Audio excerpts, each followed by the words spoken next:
What's up guys, welcome back to my video, JSig Poker. This is going to be my 8th vlog, and yesterday I played Sunday MTTs on ACR, and unfortunately I ended up losing around $840. I busted all 6 of my turn-ins. But that's okay, that's how it goes, especially when you're playing in big fields like that. Chances are you're not going to cash for a while, but if you play well and run deep, then you can easily win your money back all in one score. So I'm not too worried. But I am excited today because I'll be playing 5-5-10 no limit at Hustler Casino. This will be my first time playing that game. I'm expecting a lot of action and a lot of fun hands. And lately, in the last 40 hours, I am up around $7,500 in no limit cash, as you guys can see here. And I'm winning around 150 an hour, around 15 big blinds per 100 hands. Ultimately, that is my goal, to continue with those statistics one day, if not already. But if you guys want to crush live poker, then please hit that like and subscribe button, because it really helps me with the YouTube algorithm, and it helps me bring content to you guys every single week with valuable hand analysis, my thought process through every hand, and poker tips and tricks. Now that's enough about me. Let's get to the hands. Alright guys, so my graphic designer and editor is actually out for vacation, so I'm going to be reviewing the hands to the hand replay with you guys. Hopefully you guys still like it. But in the first hand, I actually looked down at ace queen off, and we're playing a 5-10-20 straddle game. And sorry I didn't put the straddle on there. But it gets folded to me, and I bump it up to $60. And the villain to my left, he's actually a good player. I've actually played with him a few times. But for not too long, so I really don't know what his 3-bet range is, but he does 3-bet me to $210, and he actually saw me recording, so he asked me if I was a vlogger, and I kind of figured that he might be light here just because of that. But anyways, it gets folded around to me, and ace queen off is pretty close. I think it's a call here, not knowing their hand ranges, because he can have hands like ace jack suited, potentially ace 10 suited, pocket 10s, pocket jacks. So I think we're doing okay. Plus we may have a post flop edge. I'm not sure.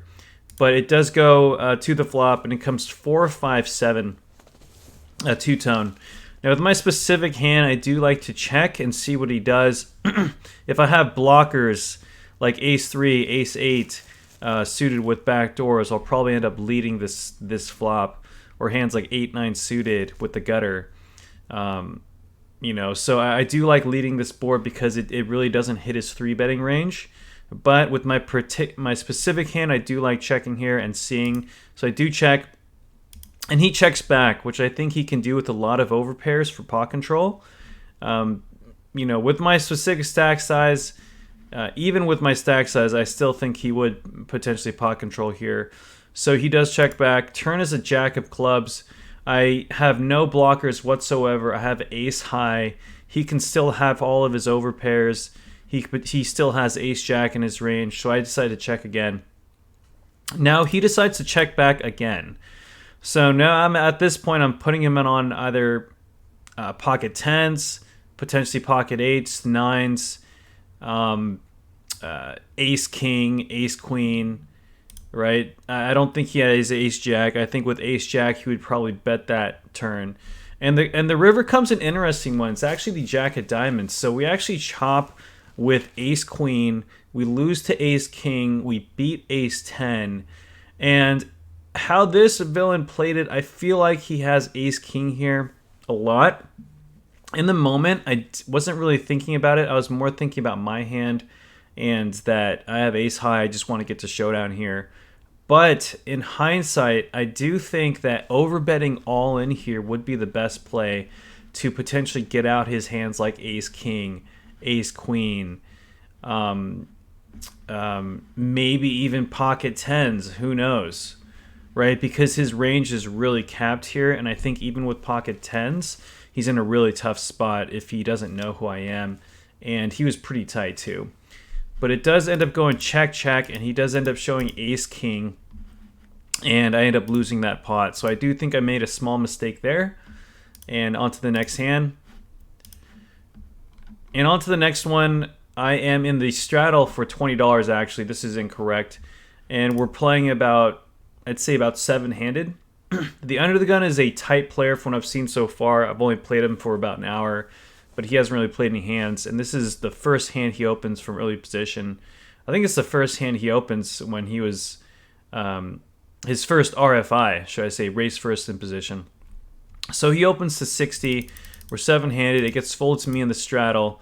The small blind calls, and I call. I think our call is okay.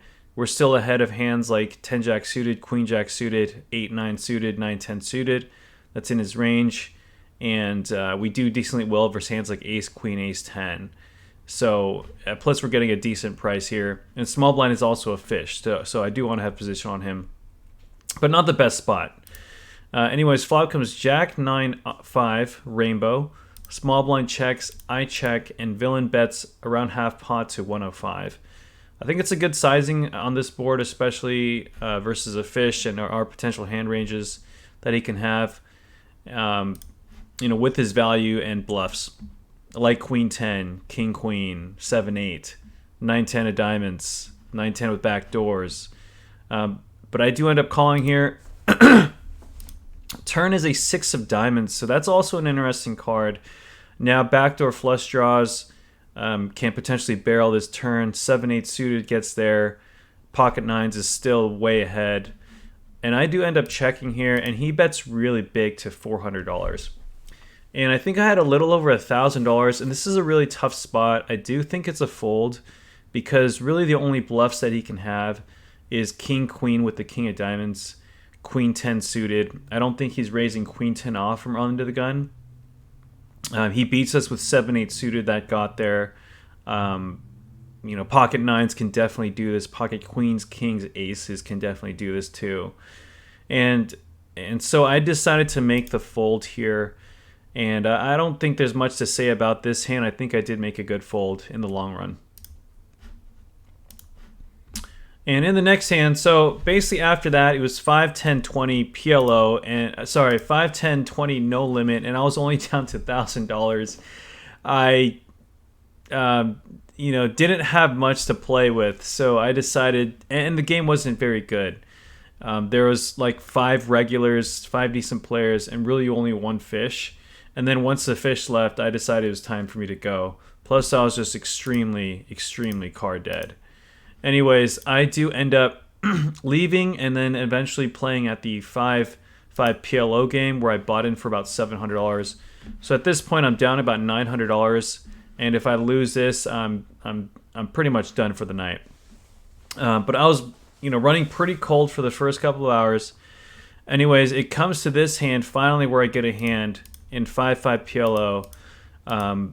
It gets 3 limpers, and I do raise, hijack raises to $20, and I do end up 3-betting here from the small blind with just standard 3-bet with ace, king, king 2, single suited. Big blind folds, under the gun, and middle position, cold calls, and the hijack calls as well. So it's 4 ways to a flop. Not the best case scenario with ace, king, king 2 because the 2 is disconnected. 4 ways, I'd much rather have hands like ace, king, king 10, ace, king, king, jack, queen. But it's okay. And the flop comes queen, king 9, rainbow. So now we have top set with backdoor hearts. SPR is kind of an awkward SPR, right? We don't want to pot because the only hand we're going to get called by is 10 jack, maybe queens, maybe nines, but all other hands like 2 pairs are going to be folding here. So I decide to go for a very small sizing to 105, a third pot, to try and get called by hands like queen, king, pocket queens, pocket nines, possibly queen 9 jack with the gutter, because the players were pretty fishy. I think I could have gone down a little bit smaller, but I don't want to go to quarter pot and have 2 or 3 people call and the turn come a 10 or a jack. That would be disastrous for me. So anyways, I do down bet here to induce. And obviously if someone jams, there's no choice for us but to call here. We're getting odds to boat up versus a straight. But anyways, everyone does fold and we take that down, thankfully. And so the next hand, I actually looked down at Jack 10, 10, 8 single suited, and I make somewhat of a light ISO under the gun. I think we're about 8-handed, and after the under the gun limps, I do decide to raise it up with Jack 10, 10, 8 single suited. And the reason why I decided to do this is because the players were playing very loose pre-flop but very passive post-flop. So I felt like it was decent enough hand, connected enough with an overpair to raise pre, and then it was good enough for me to maneuver my way post-flop versus these specific players. So I do end up potting it here. Hijack, who is a loose player but very passive, very straightforward post-flop besides the call. So I don't mind that. And the undergun calls as well. So flop is a beautiful one. We flop the nuts, 10, 10, 8, and nothing to do but to check here. We block hands like Jack 9, Jack 9, 7, 8 that could potentially bluff on this board. Or Queen, Jack, Jack 7, hands like that want to semi-bluff. So I do decide to check here, and the very straightforward player decides to pot. Every single time he's pot, he's had a really good hand. And so when it folds back to me, we have a couple of options here. We can flat call, or we can raise because we're putting him out on a 10. And I think if he has a 10, raising is probably the best play here, because if a 7, a 6, a 9, a jack rolls off and he doesn't have a straight or a full house, this specific type of player is most likely going to check back for pot control. So I actually kind of experimented here and decided to pot. I raised the pot to make it look like as a bluff, like I had something like Jack 8, 9, 7, Ace, 9, Jack, Ace, 9, 7, to hopefully put him in a bad position and kind of force him to be in a tough spot with a 10. And I don't like it. I think I should have gone with a different sizing. I think if I was going to raise, I should raise small to something like $320 to force him to call. And then I only have about $400 left. And almost any turn, it's going to put him in a really tricky situation.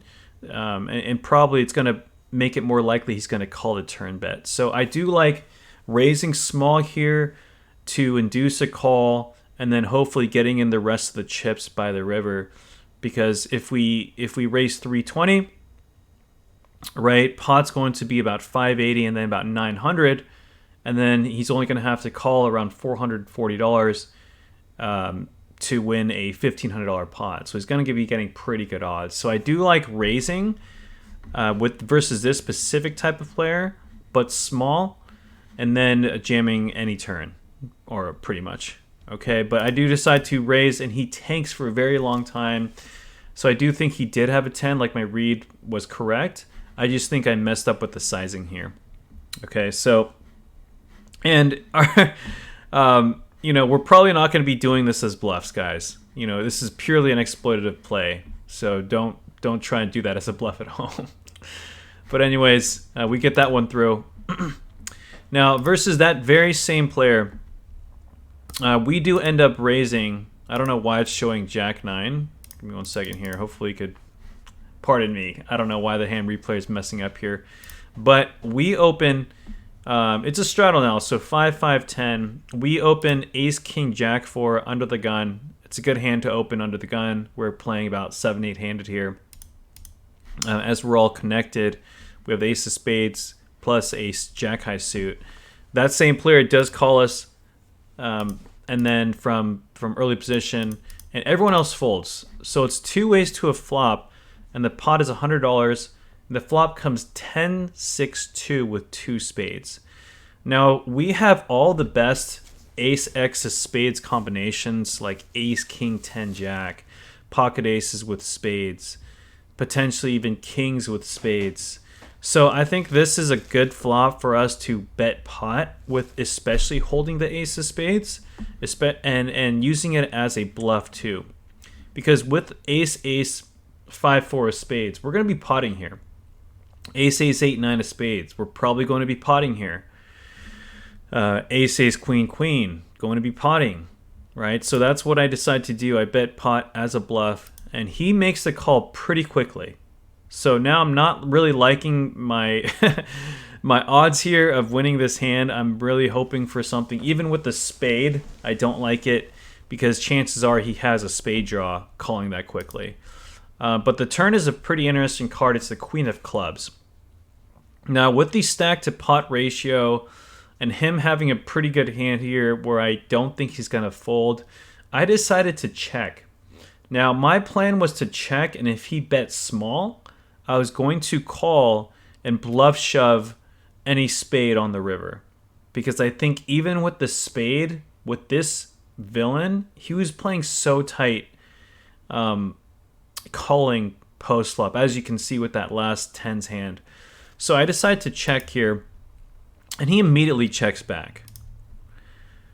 River is a king of clubs, so we actually make the nut straight, but we don't have a club in our hand. And we block king 10. I think with any queen 10 or any two pair like queen 6, queen deuce, queen 10, he would have bet shoved this turn. And so what I decided to do is I decided to check to induce as a bluff. I think that's really our best play here. And he actually bets $100 pretty quickly. To a third pot sizing, I just think we have to call this bet with how we played our hand. And I do decide to call here, and he actually shows Jack 8, Jack 8, Jack 9 of spades. So he did have a flush draw on the flop. He turned a wrap, and I think he made a mistake on the turn because I think he should have pot the turn. With the SPR being so small on the turn, $300 pot, I only have 560 left. He has a really good semi-bluffing hand. If I have like hands like ace, 5-4 with just a naked spade, hands like kings with just a spade, like ace, king, you know, I think he should definitely go for that. But of course, like I said, he's playing face up, and so fortunately, I do end up winning that pot.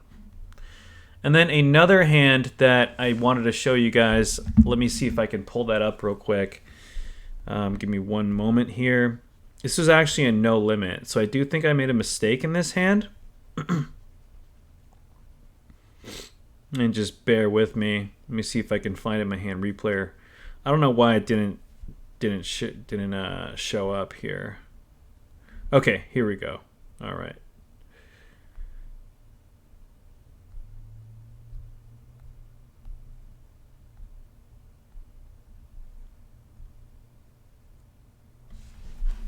All right, sorry, two more hands, you guys.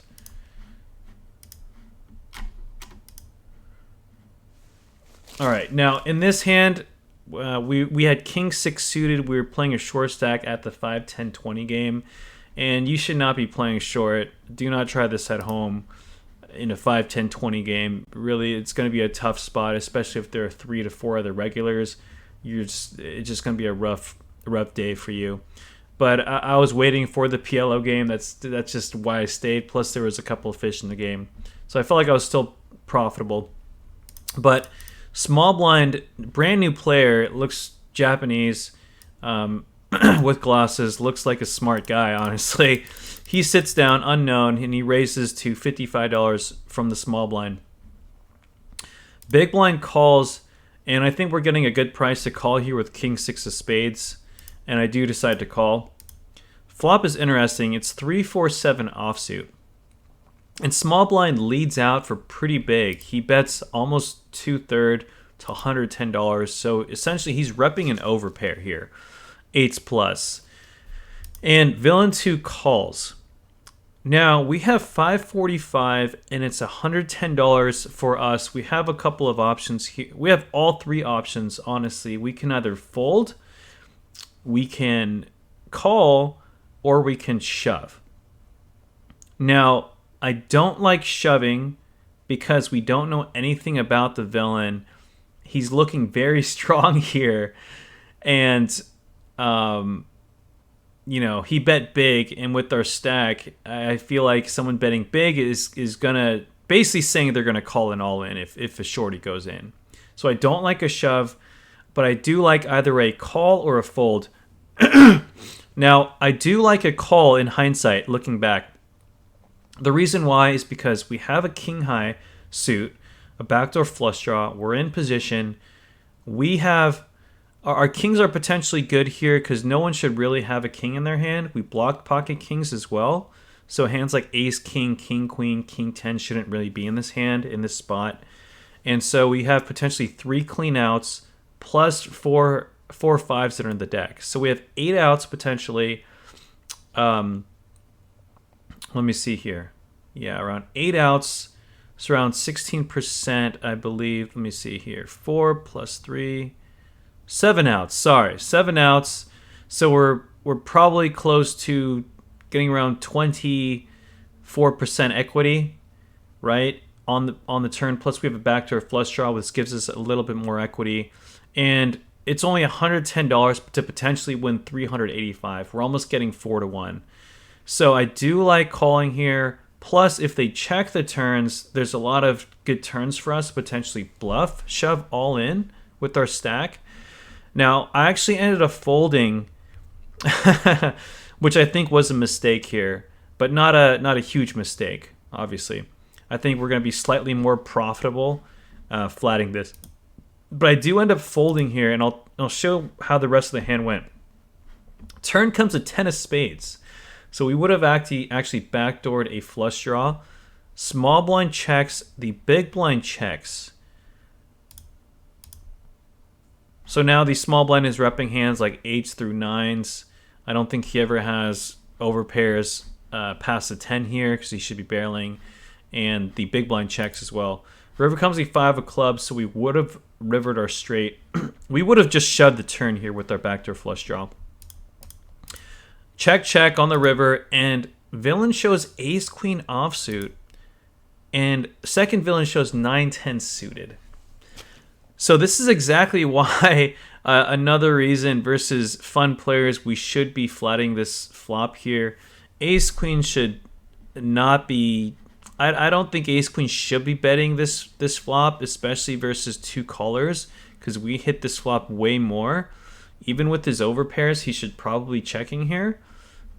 And then 9-10 suit, I don't know what he's doing in the pot, right? He's floating out of position when I could have hands that can call and make life difficult for him. I think on the turn he should be definitely betting this turn with top pair once it gets checked too.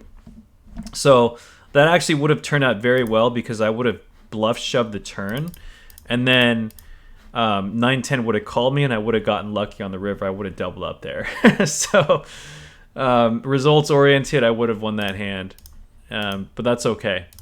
And then we have the last hand here. Let me see if I could find this last hand. Yes, this was the hand I busted in the 5-5 game here. So we looked down at a very pretty jack 8 of spades, 9-10 of hearts from the small blind, and it goes limps around, a middle position limps. Low jack, who is a good competent player in my eyes, but he plays pretty straightforward post flop. He definitely has the ability to open open hands that are not aces pre-flop. So he opens, and with my hand, it is a profitable hand to 3-bet squeeze, and I did look it up here in the pre-flop trainer too.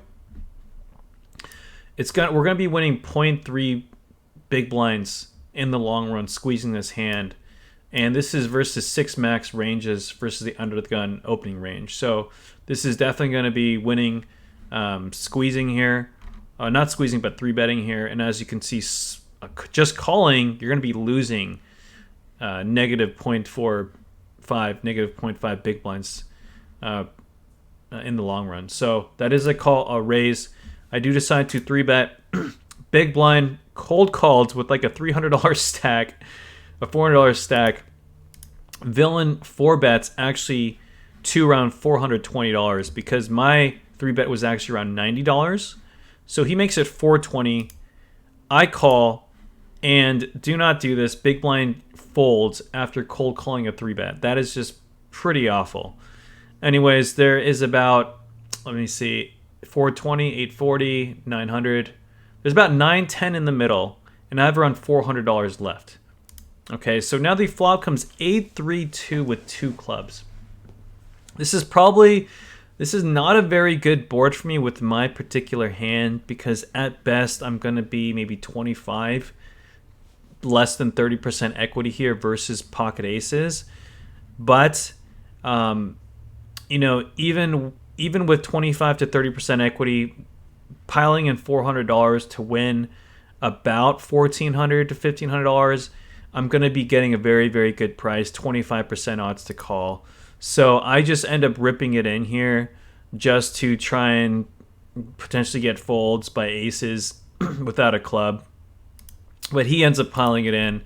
I run it once just because I want to be either winning for the session or I'm done and I just leave. And I can handle the variance. So turn is a bad card for me. It's a 3 of spades, so it kind of kills a lot of our outs here. Now our 2-pair outs are gone, but at least we have a backdoor flush draw. We can hit an 8, and we can hit a backdoor flush. So we're still around 20% equity on the turn.